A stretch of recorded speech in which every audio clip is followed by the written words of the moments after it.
바사 곧 페르시아의 왕 고레스가 포로기환과 이제 성전 재건의 명령을 내렸죠. 그러면서 과거 바벨론의 느부갓네살이 약탈해온 성전 기물들을 유다 총독 세스바살에게 넘겨주어 다시 지어질 성전에 두도록 했습니다. 이 세스바살이 누구인가에 대해서는 논란이 있습니다. 당시 포로로 끌려간 유다 사람들은 바벨론식 이름을 가졌는데 유대 역사가 요세푸스는 세스바살이 수룹바벨과 같은 사람이다. 그러니까 수룹바벨의 바벨론식 이름이었다라고 주장을 했습니다. 세스바살과 수룹바벨의 직무와 역할이 중복이 되기 때문에 언뜻 보면 맞는 것 같습니다. 하지만 이후의 연구를 통해서 이 둘은 서로 다른 인물로 보고 있습니다. 수룹바벨 역시 바벨론식 이름이기 때문입니다. 그러니까 요세푸스의 주장은 설득력이 없습니다. 반면 어떤 이들은 유다왕 여호야긴의 아들 세낫살과 동일한 인물로 추정하기도 합니다. 역대상 3장 18절에 보면 솔로몬의 자손의 계보가 나오는데 포로로 끌려간 이 여고냐 즉 여호야긴인데 그의 아들 중에 하나가 세낫살입니다.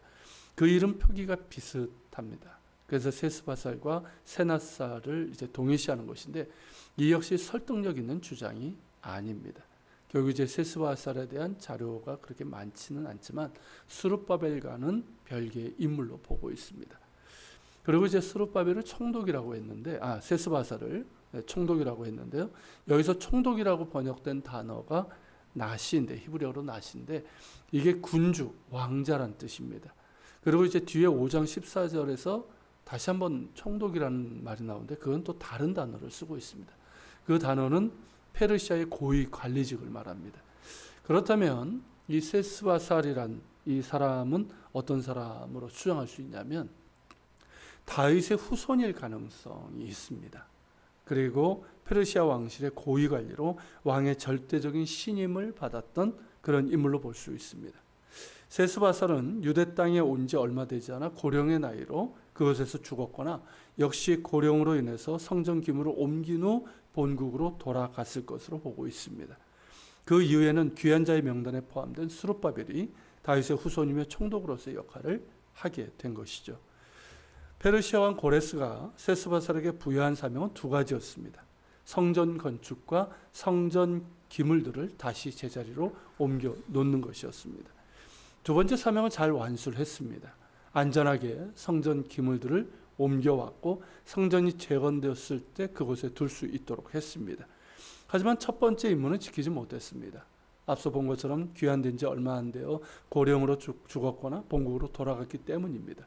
성전 건축의 사명은 그의 뒤를 이은 수룹바벨이 완수하게 됩니다.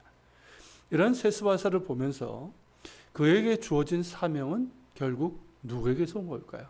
고레스가 내렸지만 사실 하나님의 감동으로 예레미야의 입을 통해서 하셨던 말씀을 이루시기 위해서 하셨던 것이기 때문에 결국 하나님에게서 온 것입니다. 그렇다면 사명은 나의 일이 아니라 하나님의 일이라는 것을 보게 됩니다.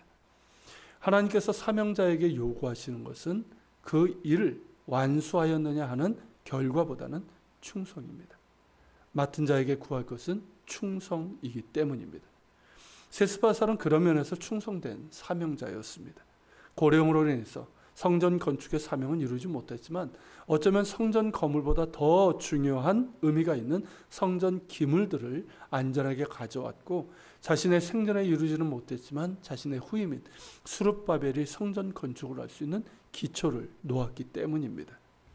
성전 기물이 중요한 것은 그 기물들이 과거 성전에서 하나님을 예배하며 섬겼을 때 사용했던 것들이기 때문입니다. 그래서 성전 건축은 좀 시간이 걸리지 않습니까? 그렇지만 이 기물들로 인해서 예루살렘에서 하나님을 예배하며 섬기는 일들은 즉각적으로 다시 재개할 수 있었기 때문입니다. 그 일을 성공적으로 완수한 것입니다. 사명에는 땅을 기경하는 이가 있고 씨앗을 심는 이가 있으며 물을 주는 이가 있습니다. 모든 것을 자신이 다 할 수는 없는 것입니다. 그리고 무엇보다 그것을 잘하게 하시는 분은 하나님이십니다. 사도 바울이 고린도전서 3장 6절 7절에서 한 말이죠. 그런즉 심는이나 물 주는 이는 아무것도 아니로되 오직 자라게 하시는 이는 하나님뿐이니라. 우리 그리스도인들은 주님의 일꾼된 자로 자신을 알 뿐만 아니라 우리에게 주어진 사명이 각각 다름도 인지해야 됩니다. 우리 모든 그리스도인들은 일꾼이고 또한 사명자입니다.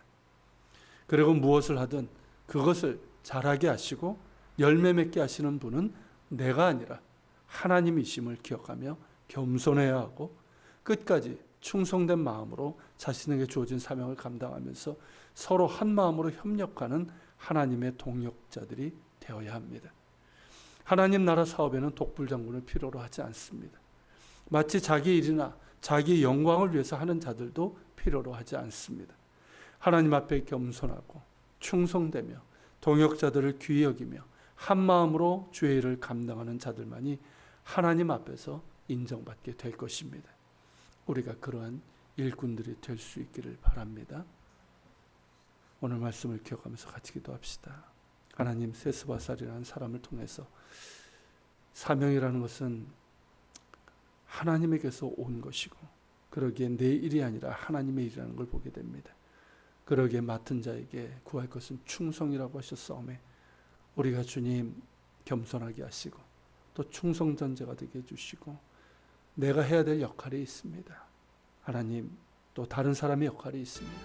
그러면서 우리가 서로 동역자라는 생각을 가지며 한마음 한뜻으로 하나님 나라의 사업을 위해서 또 교회를 섬기며 세우는 일에 대해서 협력할 수 있도록 동역하는, 그러면서 아름다운 그런 동역의 길을 갈 수 있도록 도와주시옵소서.